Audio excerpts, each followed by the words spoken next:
بسم اللہ الرحمن الرحیم۔ اللہ کے نام سے شروع جو بڑا مہربان اور نہایت رحم والا ہے۔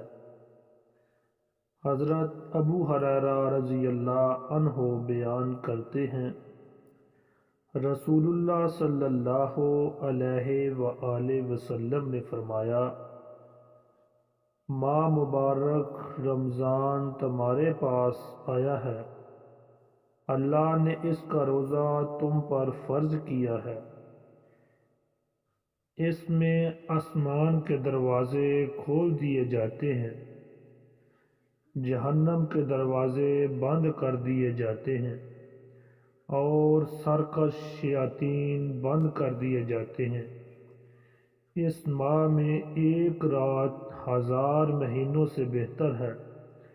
جو شخص اس کی خیر و بلائی سے محروم کر دیا گیا تو وہ ہر خیر و بلائی سے محروم کر دیا گیا۔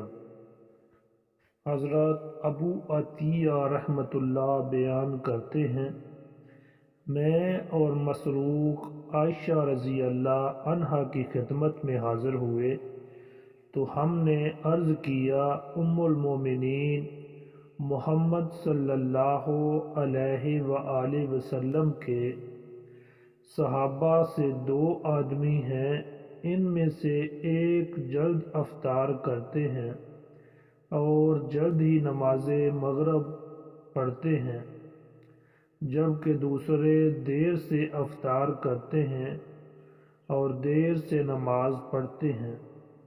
انہوں نے فرمایا، ان میں سے کون جلد افطار کرتا ہے اور جلد نماز پڑھتا ہے؟ ہم نے عرض کیا، عبداللہ بن مسعود رضی اللہ عنہ۔ انہوں نے فرمایا، رسول اللہ صلی اللہ علیہ وآلہ وسلم نے بھی ایسے ہی کیا، جبکہ دوسرے ابو موسیٰ رضی اللہ عنہ ہیں۔ حضرت معدان بن طلحہ سے روایت ہے کہ ابو درداء رضی اللہ عنہ نے اسے حدیث بیان کی کہ رسول اللہ صلی اللہ علیہ وآلہ وسلم نے کہہ کی تو آپ نے روزہ افطار کر لیا۔ راوی بیان کرتے ہیں، میں دمشق کی مسجد میں صبان سے ملا تو میں نے کہا کہ ابو درداء رضی اللہ عنہ نے مجھے حدیث بیان کی ہے کہ رسول اللہ صلی اللہ علیہ وآلہ وسلم نے کہہ کی تو آپ نے روزہ افطار کر لیا۔